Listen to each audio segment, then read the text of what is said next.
बिस्मिल्लाहिर्रहमानिर्रहीम अस्सलामु अलैकुम dear students and dear audience. मैं हूं Habibullah Kapoor. Digital logic and design CS 302 के शॉर्ट लेक्चर्स और फाइनल टर्म प्रिपरेशन के हवाले से आज हम लेक्चर नंबर 40 और 41 के इम्पॉर्टेंट टॉपिक्स को डिस्कस करेंगे कि कौन कौन सी चीज़ें हैं इसके अंदर जो आपको याद करनी है। मैं इससे पहले आपको फाइनल पेपर का थोड़ा सा व्यू दिखाता हूँ जो मैंने पहले भी लेक्चर्स के अंदर आपके साथ डिस्कस किया है। ये वो पेपर नहीं है कि जो आना है, या ये वो नहीं है कि जिसमें से पेपर आना है। ऐसी कोई भी मिस इंटरप्रिटेशन जो है वो मैं आपके साथ नहीं करता। मैंने हमेशा स्टूडेंट्स को भी यही गाइड किया है कि फाइनल टर्म एग्जामिनेशन का जो पेपर होता है, इसको आप सिर्फ और सिर्फ आइडिया लेने के लिए कि पेपर किस तरह से आता है, कितना पोर्शन किस हिस्से में से आता है और कितना हिस्से फाइनल में से आता है, उसमें से यूज़ किया जाए। ये मैंने आपके साथ बहुत दफ़ा डिस्कस किया। जो चीज़ हम इससे पहले कर चुके हैं, जितना सिलेबस हम कर चुके हैं, मैं ये दिखाना चाहता हूँ कि उसमें से कितना इम्पोर्टेंट पार्ट है। मोरे मशीन और मीले मशीन हम पढ़ चुके हैं। 16K मेमोरी मल्टीप्लाई अगर 8 हो तो इसमें कितनी बाइट्स होंगी। ये न्यूमेरिकल मैं आपको मेमोरी के पोर्शन में करवा चुका हूँ। 16K में बाइट उसने पूछा है तो 8 का मतलब ये है कि ये 1 बाइट मेमोरी ही है, क्योंकि 8 रिप्रेजेंट करता है बिट्स को। हम सिंपल 16 को 1024 से मल्टीप्लाई करेंगे तो 16,384 इस तरह का कोई भी न्यूमेरिकल बनाकर आपको दिया जा सकता है। इसी तरह उसने पूछा कि 248 bit memory organized as 256 by 8 memory की सूरत में जो है वो आपको कितने एड्रेसेस की बिट चाहिए होगी। ठीक है, तो हम इसमें देखेंगे कि हमारे पास जो टोटल मेमोरी है वो हमारे पास 256 है और 8 जो है ना वो मतलब बाइट पर मुश्तमिल है। तो हमने ये रूल पढ़ा था 2 raise to the power n address lines जो हैं वो हमें चाहिए होती हैं। तो जो n होती है उतनी एड्रेस लाइन हमें मेमोरी को, ये भी न्यूमेरिकल जो हमने मेमोरी के स्टार्ट में किया था। फिर ये देखें राइट ऑपरेशन शिफ्ट ऑपरेशन, ये भी उसी पोर्शन में से क्वेश्चन है। Difference between state assignment state protection, ये भी उसी में से क्वेश्चन है। ठीक है, ये आपके प्री मिड का टॉपिक है। फुल एडर और सम एडर, ये चूंकि 3 नंबर का सवाल इस वक्त भी जो इस दफ़ा का पेपर है उसमें चूंकि 3 सवाल 5-5 नंबर के आने हैं, तो इस तरह का एक सवाल आपके प्री मिड में से आ सकता है, कोई भी आ सकता है। और मेरी अपनी ये प्रोडिक्शन होती है कि 15 लेक्चर से 22 के दरमियान अक्सर क्वेश्चन जो है वो पूछे जाते हैं। Explain the lectures in your own word, ये भी मेरे फाइनल टर्म प्रेपरेशन के लेक्चर्स में हो चुका हुआ है। Difference between synchronous and asynchronous memory 5 number का सवाल है, यानी 60 में से 5 मेजर पोर्शन है। मोरे मशीन की डायग्राम बनानी है, कैसे बनती है मैंने बता दिया था आपको। 4 या 5 टोटल डायग्राम्स हैं जो आपने याद करनी है इसी साइक्लिक वे के अंदर। उसके बाद देखेंगे दूसरा पेपर शुरू हो गया। अगर उसकी भी हम बात करें तो शिफ्ट रजिस्टर वाला क्वेश्चन है। फिर मेमोरी का एक्सपेंशन प्रोसेस क्या होता है, इसके बारे में सवाल है। फिर लेफ्ट राइट शिफ्ट ऑपरेशन के बारे में क्वेश्चन है। तो मतलब जो चीज़ मैं वाज़ेह करना चाहता हूँ, डे 1 से जब से मैंने ये सिलसिला शुरू किया था लेक्चर्स बनाने का, उस दिन से मैं ये आपको बता रहा हूँ कि इम्पोर्टेंट पार्ट जो है वो हमारे पास कौन-कौन से हैं और कहाँ-कहाँ से किस-किस तरह का पेपर जो है वो पेपर जो है और क्वेश्चंस जो हैं वो आ सकते हैं। तो पास्ट पेपर से आप तैयारी करें ना करें, इट्स अप टू यू। मेरा ये कहना होता है कि आप पास्ट पेपर से पेपर का पैटर्न फाइंड आउट करने की कोशिश करें। एमसीक्यूज आप देख सकते हैं, रिपीट हो सकते हैं। इसका वर्चुअल यूनिवर्सिटी का जो निज़ाम है, इसका क्वेश्चन बैंक है जिसके अंदर सारे टॉपिक्स में से सारे ही सवाल मौजूद होते हैं। आपकी किस्मत में कौन सा सवाल आता है ये डिपेंड करता है। तो लेक्चर नंबर 40 और 41 है, इसमें जो चीज़ें आपने याद करनी है, पहले तो ये 2 बातें नोट कर लें। मेमोरी रीड साइकिल क्या है और मेमोरी राइट साइकिल क्या है। एक मेमोरी को जब हम रीड करते हैं उस वक़्त क्या साइकिल होता है और मेमोरी राइट साइकिल क्या होता है। ठीक है, ये आपने याद करना है। ये मैंने लेक्चर नंबर 39 में वाज़ेह कर दिया था कि एक मेमोरी जो है उसको जब हम रीड करना शुरू करते हैं तो वो साइकिल, रीड साइकिल जो है ना वहाँ से इनिशिएट होती है। जो रीड करने के लिए प्रोसेसर क्या करता है कि एड्रेस बार के ऊपर जो है वो एड्रेस लिखता है, वो एड्रेस डिकोडर के पास आता है। एड्रेस डिकोडर जो है उसे ट्रांसलेट करता है और उसके बाद जो आपका मेमोरी ब्लॉक होता है, जो भी चिप है आपकी मेमोरी की, उसमें से डाटा डाटा बस के ऊपर रख के सीपीयू की तरफ भेज दिया जाता है। ये मेमोरी रीड साइकिल है। यहाँ पर मेमोरी रीड साइकिल से मुराद है आपके सीपीयू की तरफ से। फिर मेमोरी राइट साइकिल, आप कोई ज़रूरत नहीं है एज़ इट इज़ लिखने की, आप अपने अपने अल्फाज में मेमोरी रीड साइकिल को बयान कर सकते हैं। यहाँ पर मैं आपको दिखाता हूँ मेमोरी रीड। तो ये देखें पेज सवाल आया हुआ है जी कि explain memory read operation with the help of example. ये वो डायग्राम है जो हमने लेक्चर नंबर 39 में पढ़ी थी। आपको लग रहा होगा डायग्राम बनानी बहुत मुश्किल है, कोई मुश्किल नहीं। जिस तरह मैंने आपके सामने बयान किया, नरेट किया मेमोरी रीड ऑपरेशन, इसी तरह आप इसको अपने अल्फाज में बयान कर दें। और यहाँ पर एक बफर का निशान, एक एरो एड्रेस डिकोडर की तरफ, वहाँ से मेमोरी चिप की तरफ, वहाँ से डाटा बस और फिर डाटा बफर की तरफ आप एक सिंपल सी डायग्राम भी बनानी मुश्किल नहीं।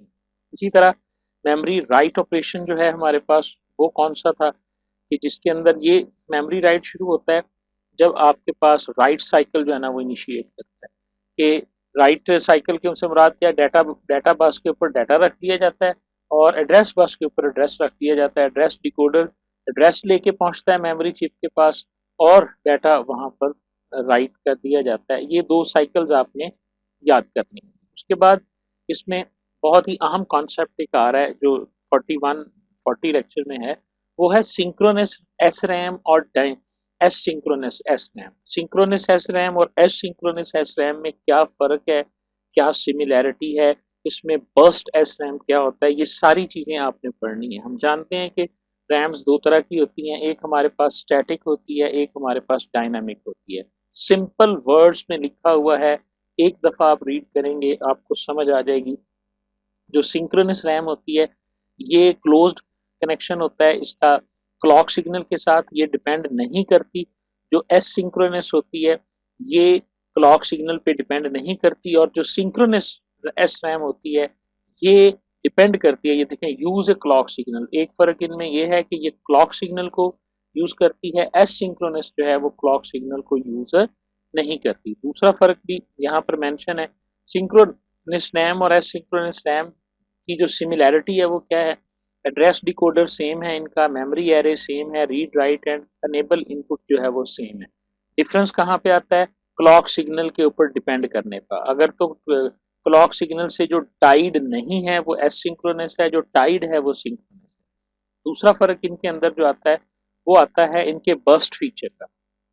जो बर्स्ट फीचर है सिंक्रोनस एस रैम का वो किस तरह से काम करता है, और जो एस सिंक्रोनस रैम है उसका बर्स्ट फीचर कैसे, यानी सिंपल सी बात होगी। और ये सवाल भी पेपर में आया हुआ है, यानी अगर हम इसके फाइनल पेपर को देखें तो ये क्वेश्चन भी सिंक्रोनस वाला, SYNCHRONOUS सिंक्रोनस देखें तो सेम क्वेश्चन आया, what is difference between synchronous and asynchronous RAM. लाजमी सवाल आना है, किसी ना किसी स्टूडेंट को ये सवाल आना ही आना है कि वो सिंक्रोनस की सिमिलैरिटी पूछ सकते हैं अगर डिफरेंस पूछा हुआ है, सिंक्रोनस का शॉर्ट क्वेश्चन आ सकता है। ठीक है, तो इसलिए यानी ये सवाल सारे ऑलमोस्ट आपके जो क्वेश्चन बैंक है उसके अंदर मौजूद हैं। अब कौन सा आपकी तरफ आता है ये इसलिए आप किसी को छोड़ भी नहीं सकते, किसी क्वेश्चन को वर्चुअल यूनिवर्सिटी के एग्जाम सिस्टम के मुताबिक आप नहीं छोड़ते, आपको थॉरोली पढ़ना पड़ेगा। उसके बाद ये डायनामिक रैम, स्टैटिक रैम और डायनामिक रैम। वैसे तो हमने इसको CS 101 के अंदर इंट्रोडक्शन टू कंप्यूटिंग के अंदर आपने पढ़ा कि डायनामिक रैम वो होती है जिसे हमें बार बार रिफ्रेश करना पड़ता है, चार्ज देना पड़ता है, क्योंकि with the passage of time जो इसके कैपेसिटर्स होते हैं वो डिस्चार्ज होते रहते हैं। स्टैटिक रैम के अंदर एज कम्पेयर टू डायनामिक हमें चार्ज नहीं करना पड़ता, बार बार जो डाटा उसमें चला जाता है वो वैसे ही रहता है। DLD के एतबार से आपको पता होना चाहिए डायनामिक रैम ट्रांजिस्टर्स और कैपेसिटर से मिलकर बनती है, जो स्टैटिक रैम है वो किससे मिलकर बनती है, मॉसफेट जो है ये कैपेसिटर के साथ कनेक्टेड होता है। ये सारा बहुत सिंपल वे में यहाँ पे डिस्क्राइब्ड है। 4 से 6 ट्रांजिस्टर हैं, क्यों डिस्चार्ज होता है, करंट और डिस्चार्ज होने का ड्रॉबैक हमारे पास क्या है, हमें रिचार्ज करते वक्त या रिफ्रेश करते वक्त हमें किस बात का ख्याल रखना चाहिए।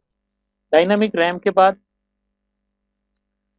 आपके पास आता है जी एड्रेस मल्टीप्लेक्सिंग। डायनामिक रैम जो है इसमें एक चीज़ ये भी आती है कि इसका जो एड्रेस डिकोडर होता है वो जो एड्रेस नंबर ऑफ बिट्स आती हैं ना उसके पास 6 बिट्स आती हैं, तो वो उनको मल्टीप्लेक्स करके हाफ यानी 3 बिट्स में चेंज कर देता है, और इस प्रोसेस को हम कहते हैं एड्रेस मल्टीप्लेक्स। अभी हम डायग्राम यहाँ पर देख के आए हैं, आपने ये देखा था जिसके अंदर मैंने वो आपको मेमोरी रीड ऑपरेशन के बारे में दिखाया था कि जो एड्रेस डिकोडर होता है हमारे पास हम उसको दोबारा फाइंड कर लेते हैं, मेमोरी रीड वाले को। जी ये देखिए, यहाँ पे ये एड्रेस डिकोडर है ना, एड्रेस डिकोडर के पास जो लाइंस आती हैं यहाँ पे, तो जो एड्रेस मल्टीप्लेक्सिंग डी रैम करती है, अगर इसके पास 7 जितनी भी लाइंस आती हैं, चूंकि लाइंस जो आनी है वो 2 रेज टू द पावर में आनी है, यानी 2 4 8 16 आनी है, जितनी एड्रेस लाइन आती है उनको वो फिर हाफ में चेंज कर देता है। इस प्रोसेस को हम कहते हैं कि ये हमारे पास एड्रेस मल्टीप्लेक्सिंग है डायनामिक रैम के हवाले से। इस तरह से ये आपने ज़हन में बिठाना है। उसके बाद इसके अंदर जो इम्पोर्टेंट, ये लेक्चर ऑलमोस्ट खत्म हो गया जी, फिर आ गया जी रीड एंड राइट साइकिल। ये ज़रूर आपने पढ़ना है, ये मैं रिपीट कर रहा हूँ जी आपको, मैं ये स्टूडेंट्स के ऊपर छोड़ रहा हूँ जी कि हमारे पास जो रीड एंड राइट साइकिल है RAS और CAS, इसको आपने याद करना है कि RAS और CS किस लिए इस्तेमाल होते हैं, किस तरह हम इसकी मदद से डायनामिक रैम को रीड करते हैं। ठीक है, रैम की हमारे पास जो इकसाम है वो डायनामिक रैम की हमारे पास इकसाम आ जाती हैं। फिर एक इसमें हमारे पास आता है जी कि जैसे ये 1 पेज वाली ऑप्शन आई है, उसके बाद आ गया जी burst refresh and distributed refresh. Burst refresh refresh क्या है, ये डी रैम का टॉपिक ये भी चल रहा है। डी रैम के अंदर हमें पता है रिचार्ज करना पड़ता है। बर्स्ट रिफ्रेश के अंदर क्या होता है कि हम रो वाइज रिचार्ज करते हैं और हर 8 मिली सेकेंड के बाद करते हैं, और इस रिफ्रेश करने की वजह से हमारा जो इनपुट और आउटपुट रीड और राइट का ऑपरेशन है ये सस्पेंड हो जाता है, उतनी देर नहीं होता जितनी देर तक रैम को रिफ्रेश किया जा रहा होता है। डिस्ट्रीब्यूटेड मोड के अंदर 1024 बाई 1024, यानी इसमें सिर्फ रो करते थे, इसमें रोज भी और कॉलम्स भी दोनों को हर 8 सेकंड के बाद जो है, हर 8 माइक्रो सेकंड के बाद या मिली सेकंड्स के बाद जो है वो रिफ्रेश किया जाता है। ये दोनों में फ़र्क है। ठीक है जी, ये फ़र्क आपने अपने ज़हन में बिठाना है जी। टाइप्स ऑफ डी रैम मैं आपके लिए छोड़ रहा हूँ क्योंकि ये गाइडलाइन लेक्चर्स हैं, और इसमें जो चीज़ मुझे लगता है कि स्टूडेंट को समझने में मुश्किल होगी वो मैं ज़रूर जो है ना वो करता हूँ। जी, टाइप्स ऑफ डी रैम है, fast page mode D RAM क्या है, एक्सटेंडेड डाटा है, सिंपल डेफिनेशंस हैं आपने याद करनी है। उसके बाद आ गया जी रीड ओनली मेमोरी और इसकी इकसाम। जब से आप CS में आए हैं तो आप पढ़ते आ रहे हैं, पी रोम होती है, EP रोम होती है और डबल EP रोम होती है, तो ये वही टाइप्स हैं जो आपने यहाँ पर भी याद करनी है, लेकिन आपने इनको अलग-अलग इनकी तफसील देख लेनी है जी। इसमें कौन से, जैसे ये देखें ना, मास्क रोम में वो बता रहा है कि आपके पास मॉस नाम का ट्रांजिस्टर यूज होता है, gate of the transistor is connected to the row line, यानी इस तरह करके आर्किटेक्चर लेवल के ऊपर आपने इनको थोड़ा सा जो है ना वो जहन में बिठाना है और याद करना है। ये रोम की एग्जाम है, चीज़ें मुश्किल नहीं है जी, ये मैं पहले बता रहा हूँ आपको, मेमोरी से रिलेटेड और इम्पॉर्टेंट भी हैं, आती भी हैं। रोम का रीड साइकिल और एक्सेस टाइम क्या है, इसको भी आपने, जिस तरह हम रैम को पढ़ के आए हैं वही चीज़ें रोम के बारे में भी आपने देखनी है, और ये आसानी से आपका जो है ना ये लेक्चर कंप्लीट हो जाएगा इंशाल्लाह 40-41 तक। थैंक यू वेरी मच जी, बहुत शुक्रिया, दुआओं में याद रखिएगा जी।